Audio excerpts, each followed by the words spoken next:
Welcome back, everybody. This is part 2 of the fingerless glove. I'm just putting my hand in to show you again. It looks like this. By now you should have your 3 inches of cuff finished. We're going to work on this next part that'll create the thumb hole. Once you finish that, you're almost done. Okay, so you have 3 inches of your ribbing. All you have to do is if you haven't already, take off those ties and just let them hang down. Take your yarn and E-wrap. We're going to E-wrap 4 rows. Okay, I E-wrap all of my round and hold it. And I knit off my very last stitch to hold everything in place, and then I knit it off.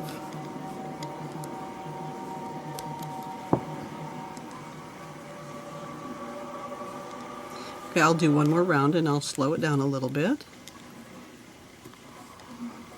As soon as I get around here, it won't take me too long. I know there are several of you who are very anxious to finish these, and I would be too. Okay, so I push my old stitches down about halfway. You can push them down all the way if you want. Okay, the E-wrap is behind, in front, and back. Behind, in front, and back. Behind, in front, and back. Behind, in front, back. Behind, front, back. Behind, front, back, behind, front, back, behind, front, back, pinch it and hold it, behind, front, back, behind, front, back, behind, front, back, behind, front, back.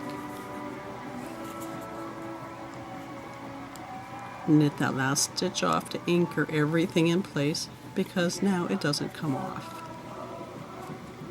Then I'll just go around and knit everything up over the top. And as I've said before, I only bring this loop out enough to get it up over the top.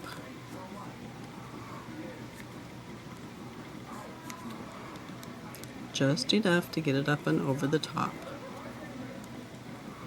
Here we go. You'll do 4 rows of that. The next step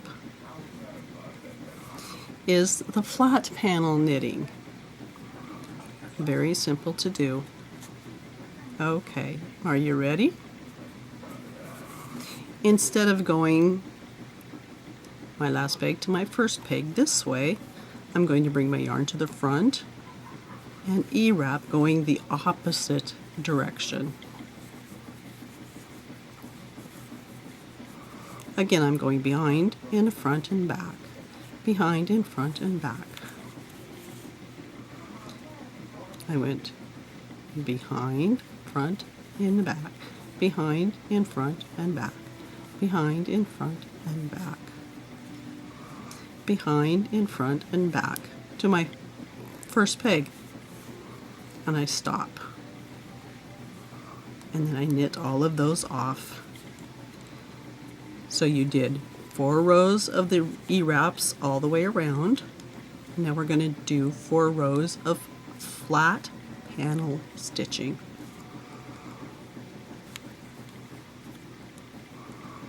Okay. This is could be slightly confusing. Okay, here I am at the beginning. My very first peg, my last peg, my yarn now.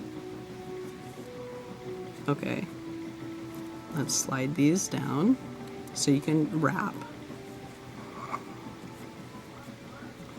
So instead of keep going in that same direction where I cross this between my first and my last pegs, I'm going to bring it to the front, and I'm going to go E-wrapping in the direction I just came from. So what that's doing is creating a hole right here. And you can do these stitches one at a time if you like.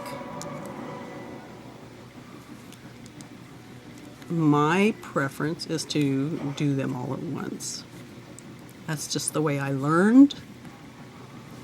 However it is easiest for you to do this E-wrap stitch, do it your way.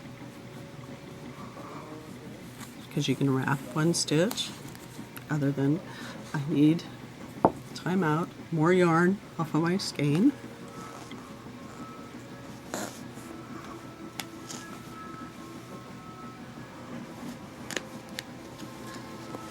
I used up all that yarn that I had pulled off earlier.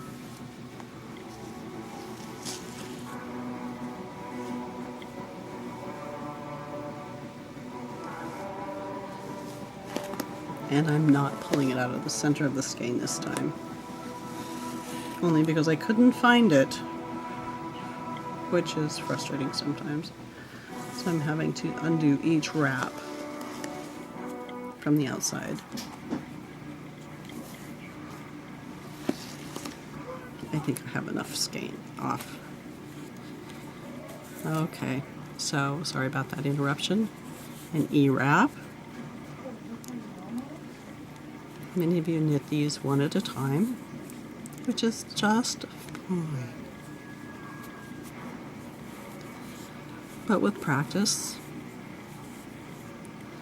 okay, I just came, I did, I'm just backing up a little bit, an E-wrap, an E-wrap, it's my last peg, there's my first peg, I'm not going to come across here, I'm stopping.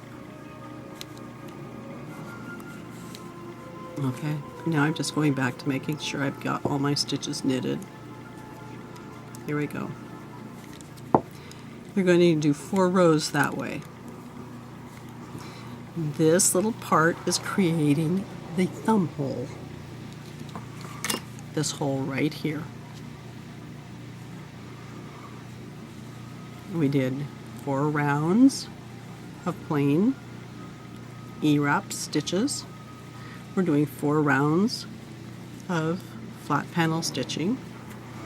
Again, I'm at my last peg. I'm going to come around the front. So I have 2 threads on it. And I'm going to E-wrap, going in the opposite direction. Here we go. This is row 3 already. Can you believe it? It's going to take a little bit longer on the 24 peg loom, but here I am, back to my first peg.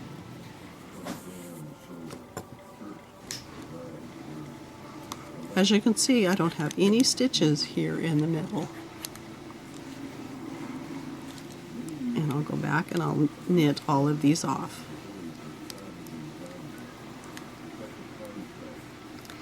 And since this seems to be going rather quickly, I'm going to do 1 more row, that 4th row, to show you that it'll create the hole. And to show you again how to do that flat panel. There's my last peg, my first peg. I'm here, I push these down.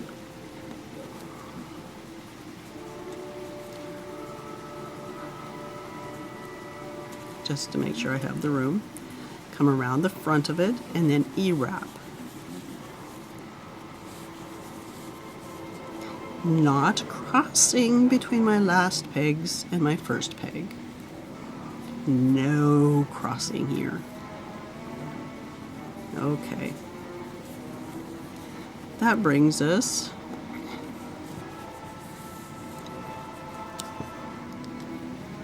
okay, let's just knit all of these off. That's 4 rows for me.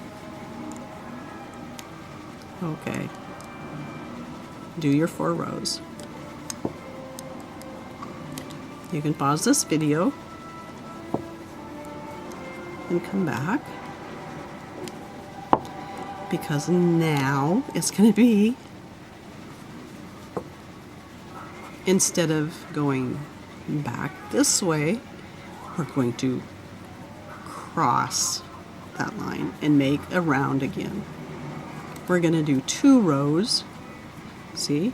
Now I'm going to come across this, and I'll show you that it's made a hole.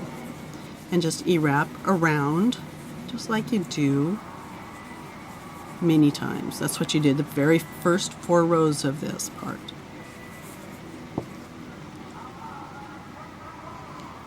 Oops.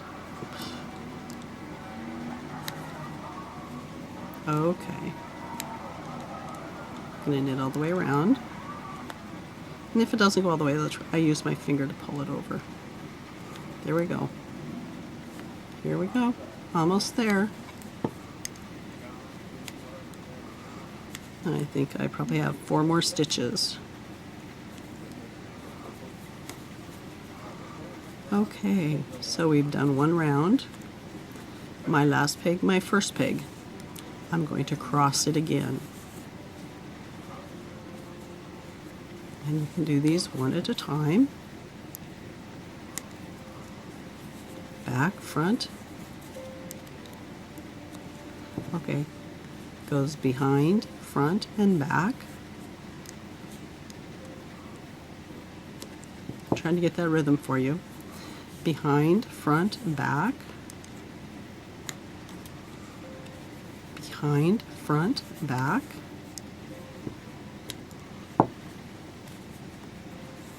Behind, front, back.